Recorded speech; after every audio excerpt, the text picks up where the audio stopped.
April Mayapur Nabadwip থেকে আসার পর 3রা এপ্রিল চলে এসেছি শেষজির বাড়িতে। আর এই যে প্যান্ডেল দেখছো, এত সাজসজ্জা দেখছো, এগুলো কেন বলো তো? এখানে 4ঠা এপ্রিল শেরাবালি পুজো আছে, সেই কারণে এত সুন্দর আয়োজন হয়েছে। আর আমরা রাত্রিবেলা 8টার সময় চলে যাচ্ছি ঠাকুর আনতে, আর ঠাকুর আনতে চলেও এসেছি। আর কত রকম ঠাকুর দেখলাম এখানে। আর এই যে ঠাকুরটা দেখছো, এটা হচ্ছে আমাদের শেরাবালি ঠাকুর। দেখো মুখটা কত সুন্দর আর কত সুন্দরভাবে সাজিয়েছে, খুব সুন্দর লাগছিল ঠাকুরটাকে দেখতে। তো চলো তোমাদের সঙ্গে পরে দেখা হবে।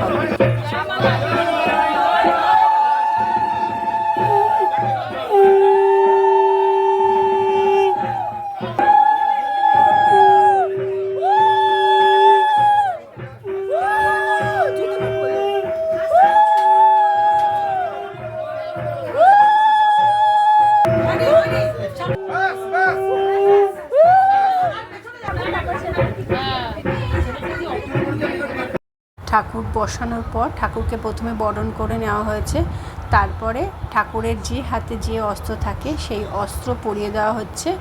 আর প্রত্যেকটা অস্ত্র পরানোর সময় ঠাকুরমশাই মন্ত্র পড়ছে, মন্ত্র পড়ে যে হাতে যে অস্ত্র থাকে সেই অস্ত্রগুলো ঠাকুরের হাতে পরিয়ে দেওয়া হচ্ছে।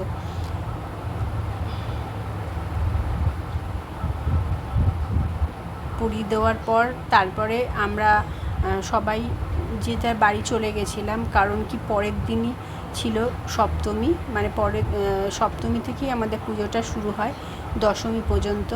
কি প্রতিটা দিন পুরো ভিডিও করতে পারিনি, অল্প অল্প করে ভিডিও করেছি, আর সেই ভিডিও তোমাদের সঙ্গে শেয়ার করছি। তো চলো তোমাদের সঙ্গে আবার দেখা হচ্ছে সপ্তমীর দিন। সপ্তমীর দিন আমি সকাল সকাল উঠে স্নান টান করে আমি চলে যাচ্ছি ঠাকুরের কাছে। এই যে দেখো ঠাকুরের কাছে চলে এসেছি।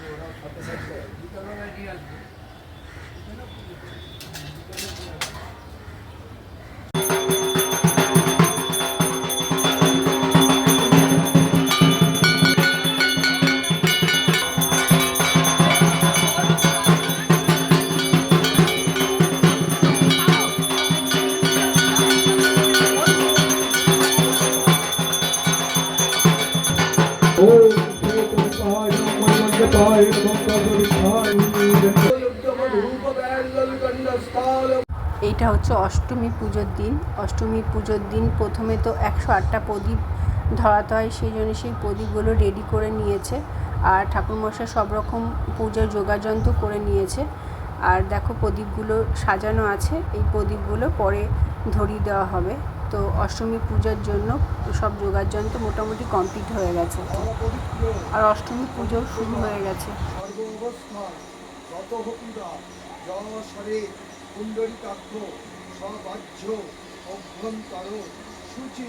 নমো শুচি নমো শুচি নমো শুচি নমো সর্বমঙ্গল মঙ্গলম বরেণ্যম বরদম শুভম নারায়ণ নমস্কৃত সর্বকর্মাণি কারয়ে।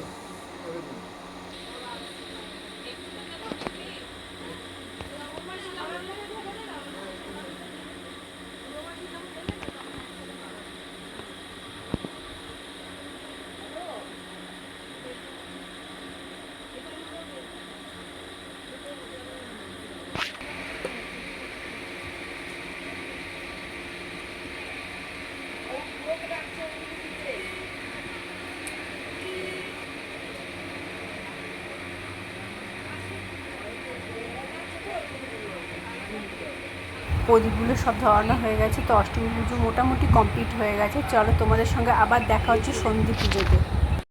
বিকালে এসে একটু ফ্রেশ হয়ে তারপরে আবার যাচ্ছি, তখন রাত 11টা বাজে, কারণ 11:59 সন্ধি পুজো আছে। তো সেই কারণে আবার চলে এলাম ঠাকুরের কাছে। তো রাস্তাঘাট পুরো ফাঁকা, কারণ রাত 11টা বাজে, তো সেই কারণে একদম রাস্তাঘাট ফাঁকা। তো চলো এই যে আমরা চলে এসেছি মন্দিরে, দেখো ঠাকুরের কাছে চলে এসেছে, ঠাকুরের পূজার যোগাযন্ত্র হচ্ছে, সব বাসন্তী পুজো হবে বলে। তো এই যে বসে আছে দেখো সবাই মিলে, আর আমরা সবাই মিলে বসে আছি আর এত হাওয়া দিচ্ছিল কি বলবো। তখন তোমাদের ঘড়িতে দেখাচ্ছি, তখন ঘড়িতে 12টা 15 বাজে, আর পুজোটা চলবে 1টা পর্যন্ত। এই দেখো পুজোটা শুরু হয়ে গেছে।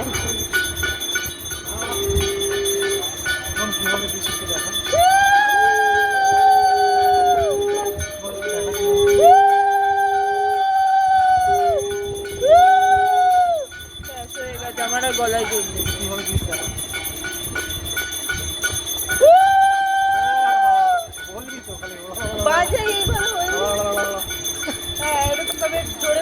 আর আজকে নবমী পূজা, আর সকাল না অনেকটাই বেলা হয়ে গেছিলো, রেডি হয়ে চললাম ঠাকুরের কাছে। তো চলো ঠাকুরের কাছে গিয়ে একেবারে দেখা হচ্ছে।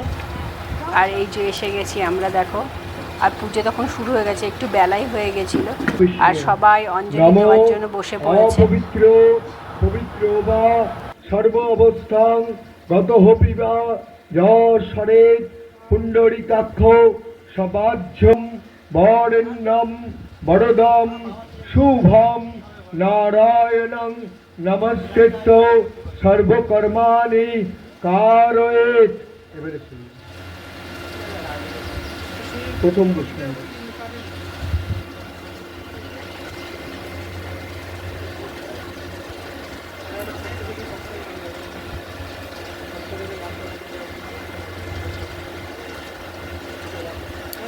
সচন্দন পুষ্পাঞ্জলি সাঙ্গাওই সাবরণাওই সায়ুধাওই সবাহনাওই সপরিবারাওই বৈষ্ণবী শক্তি।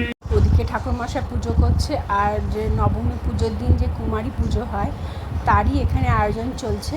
বাচ্চাদের এনে তাদের পা ধুইয়ে পা মুছিয়ে তারপর তাদের আলতা পরিয়ে তাদের নানা রকম গিফট দিয়ে ঠাকুরমশাই মন্ত্র পড়িয়ে সব রকম নিয়ম মেনেই কুমারী পুজোর এখানে আয়োজন করছিল। তো দেখো আমার মেয়েও আলতা পরিয়ে দিচ্ছে, আমার মেয়ে জায়ের মেয়েরা সবাই করছে আর কি। তো এগুলো মানে খুবই ভালো করা আর কি।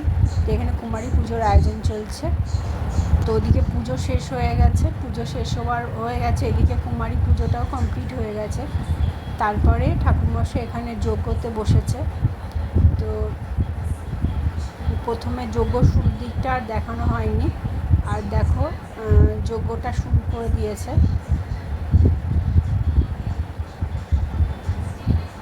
যজ্ঞটা প্রায় অনেকক্ষণ ধরে চলছিল।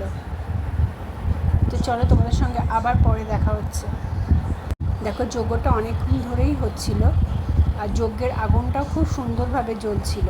তো এদিকে যজ্ঞটা শেষ হোক, তারপরে খাওয়া দাওয়া শুরু হবে। প্রথমে কুমারী পুজো যাদের করা হচ্ছিলো তাদের দিয়েই খাওয়াটা শুরু করানো হবে। তো চলো দেখো ওদের খেতে বসিয়ে দেওয়া হয়েছে। তো খাওয়া দাওয়া শুরু করা হয়ে গেছে। তো বাচ্চাগুলোকে সবাই খাইয়ে দিচ্ছে, আর এরা এই টেবিলে বসেছে, আর অন্যদিকে সবাইকে বসিয়ে দেওয়া হয়েছে, কারণ অনেকটাই বেলা হয়ে গেছিলো।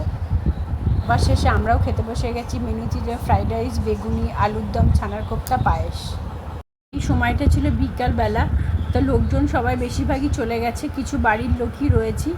আর সব পরিষ্কার করা হচ্ছে, কারণ সন্ধ্যা আরতি শুরু হবার কিছু প্রসাদ বিতরণও করা হচ্ছে। গোটা দিন খুবই আনন্দে কাটলো, আর আজ দর্শনে খুবই খারাপ লাগছে।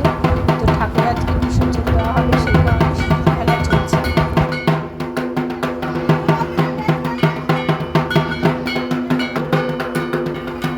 সিঁদুর খেলা হয়ে যাওয়ার পর তারপর ঠাকুরকে গাড়িতে তোলা হবে, কারণ ঠাকুরকে বিসর্জন দেওয়ার পালা। আসছে বছর আবার এসো মা, এই কামনাই করি। তো চলো, তোমাদের যদি ভিডিওটা ভালো লেগে থাকে প্লিজ লাইক, শেয়ার, সাবস্ক্রাইব করে দিও, বেল আইকনটা টিপে দিও। টাটা।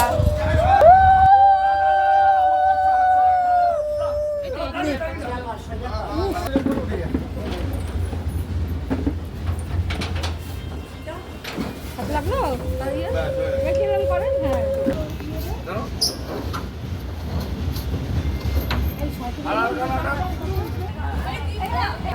বিকেল একটা পড়েছো তো? হ্যাঁ।